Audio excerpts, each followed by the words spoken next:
ప్రతిపక్షం ఉన్న ప్రజల పక్షాన పనిచేసిన మళ్ళీ మా యువ నాయకుడు లోకేష్ బాబు మనస్ఫూర్తిగా అభినందిస్తున్నా.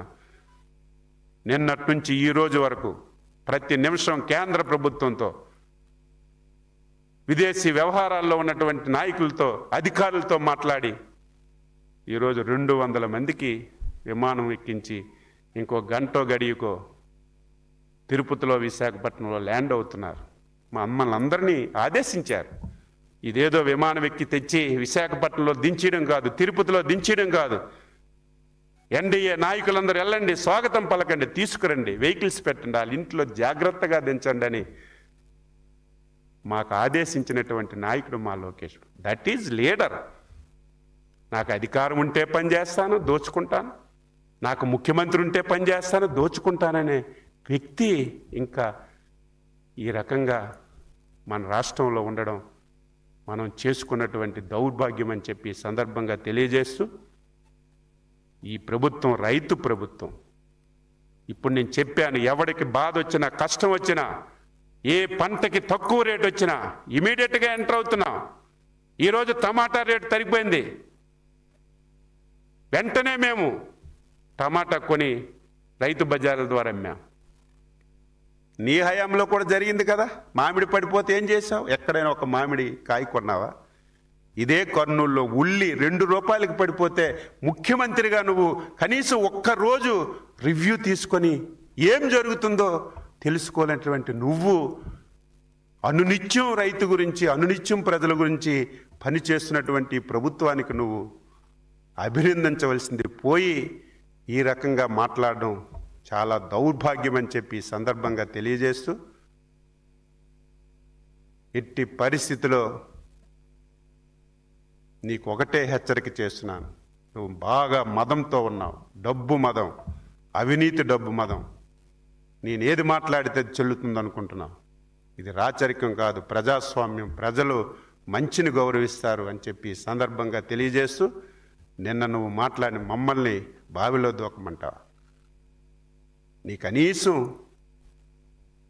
మొన్న జరిగినటువంటి ఎన్నికల్లో కర్ర కాల్చి వాత పెట్టి 11 కిలోమీటర్లు గొయ్యి తవ్వి అందులో పెట్టి పూడ్చినా సరే నీకు సిగ్గు లేకుండా, కనీసం పరివర్తన లేకుండా, ఒక పెద్ద లేక మంచి లేక మాట్లాడుతున్నటువంటి నిన్ను ఏమనాలో అర్థం కావడం లేదు. ఇది ఎందుకు మాట మాటకి చెప్తున్నానంటే, ప్రజలకి తెలియాలి, వాస్తవాలన్నీ ప్రజలు తెలుసుకోవాలని సందర్భంగా తెలియజేస్తూ అందరికీ నమస్కరిస్తూ సెలవు తీసుకుంటాను. ఎక్కడైనా సరే సిస్టమేటిక్గా పులివెందులైనా లేకపోతే వాళ్ళ గ్రామంలైనా ఎక్కడైనా నేను ఆధారాలతో చెప్పాను. కొద్దిగా ఒక వారం రోజులు ఈ ప్రాబ్లం వచ్చింది, దానికి కారణాలు కూడా చెప్పాను. 2-3 జిల్లాల్లో విపరీతంగా వర్షాలు వచ్చి మొదటేసినటువంటి యూరియా అంతా పోయింది, మళ్ళీ కావాలని అడిగారు బఫర్ స్టాక్. కొన్ని జిల్లాల్లో ఎర్లీగా వచ్చింది. రైతుల్లో వీళ్ళే అభద్రతా భావం క్రియేట్ చేశారు. ఈ సోషల్ మీడియాలో, ఈ ఫేక్ మీడియాలో రైతులకు ఎరువులు దొరకదు, మీరు దొరికినట్టుగా పట్టుకెళ్ళి దాచుకోండి అంటే దానివల్ల కొంతవరకు ప్రాబ్లం వచ్చింది. ఇప్పుడు అంతా సరిచేసాం, సఫిషియెంట్ స్టాక్ ఉంది. ముఖ్యమంత్రి గారు మొన్నే మాట్లాడితే ఇంకొక 50,000 మెట్రిక్ టన్నులు నడ్డా గారు కూడా వెంటనే కేటాయించారు. ఎవరికి సమస్య ఉండదు. మా కలెక్టర్లు ఎవ్రీడే ప్రతి జిల్లాలో డైలీ ఎవరు కలెక్టర్ అని ఓన్లీ ఎరువుల మీద పెడుతున్నారు. ప్రతి దగ్గర టీంలు వేసాం, అవుట్ రీచ్ ప్రోగ్రాం, ప్రతి ఊరికి వెళ్ళమన్నాం. రైతులకి ఎరువుల మీద ఎడ్యుకేట్ చేసి, యూరియా మీద ఎడ్యుకేట్ చేసి, యూరియా ఎంత వాడాలి, దీనివల్ల అనర్థాలు ఏంటని చేసి అందరికీ అందిస్తున్నామని చెప్పి ఈ సందర్భంగా తెలియజేస్తున్నాం.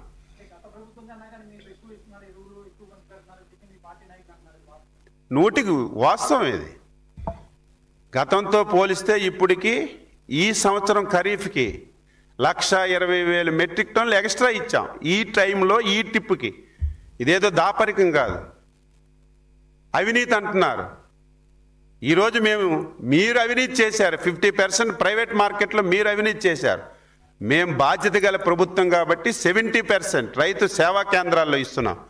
ఈరోజు ప్రైవేట్లకు ఇచ్చినటువంటి ఎరువులు కూడా మన కంట్రోల్లో పెట్టుకున్నాం.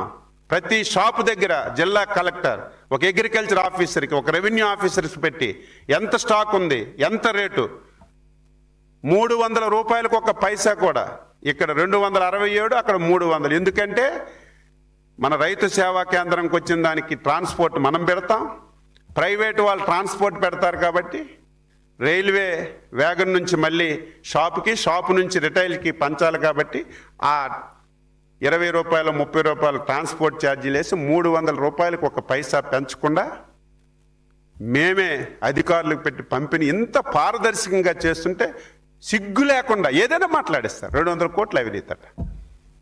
ఇంత దారుణంగా మాట్లాడుతుంటే చాలా బాధ కలుగుతుంది. అదే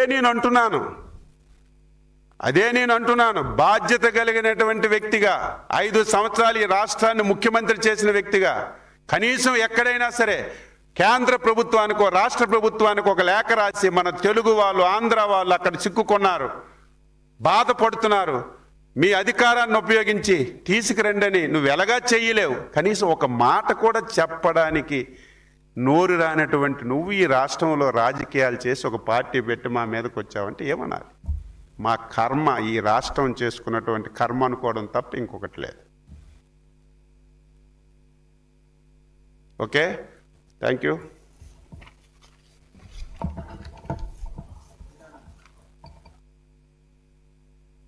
పురించినందుకు బాధపడాలో సిగ్గుపడాలో అర్థం కానటువంటి పరిస్థితి.